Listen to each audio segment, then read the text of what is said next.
Hello good people, আশা করি সবাই ভালো আছো। নতুন এক ভিডিওতে সবাইকে স্বাগতম। আজকে ভিডিওর বিষয় হচ্ছে একটি লেবু গাছকে বনসাইতে রূপান্তর। বনসাই হলো একটি আর্ট। বনসাই করতে হলো বড় গাছকে ছোট গাছে রূপ দেওয়া। বনসাই করতে হলে প্রথমে ভালো মতো মাটি তৈরি করে নিতে হবে, তারপর একটি টব নিতে হবে। প্রথমবারের মতো বনসাই করার চেষ্টা করছি। বনসাই অ্যালবামে বনসাই বিষয়ে সব ভিডিওগুলো আপনারা দেখতে পারবেন।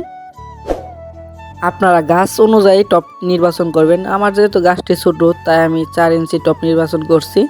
আর টপটি ভালোভাবে পরিপূর্ণভাবে ভরতে হবে। প্রথমত টবে গাছটি লাগানোর জন্য টব থেকে একটু মাটি বাহির করে নিচ্ছি।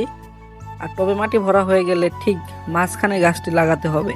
গাছ লাগানোর পর গাছের গোড়ায় খুব একটা চাপ দেওয়া যাবে না, তাহলে গাছের গোড়ায় সমস্যা হতে পারে।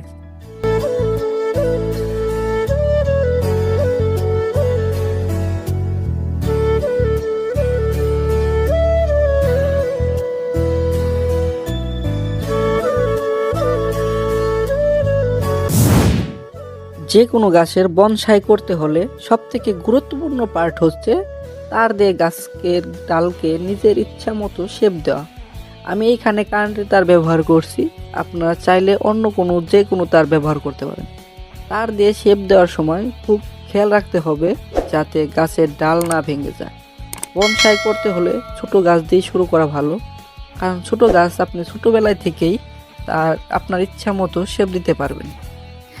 প্রায় সব ধরনের গাছের বনসাই করা যায়। সব থেকে ভালো হয় বট, পাকড়, চাইনিজ বট গাছ এবং তেঁতুল গাছ। তাছাড়া আরও অনেক গাছ আছে। আর আমি যেহেতু প্রথম, তাই বাসায় একটি লেবু গাছ ছিল, সেই গাছটিকে বনসাই করার চেষ্টা করতেছি। আর এই গাছের বয়স আনুমানিক 1 বছর। খুব একটা বড় হচ্ছিল না, তাই ভাবলাম যে এই গাছটিকে বনসাই রূপ দিয়ে দেখি কীরকম হয়। এ হচ্ছে আমার বনসাই গাছের সর্বশেষ রূপ। সামনে আরও এই গাছের আপডেট ভিডিওগুলো আমার চ্যানেলে আসবে।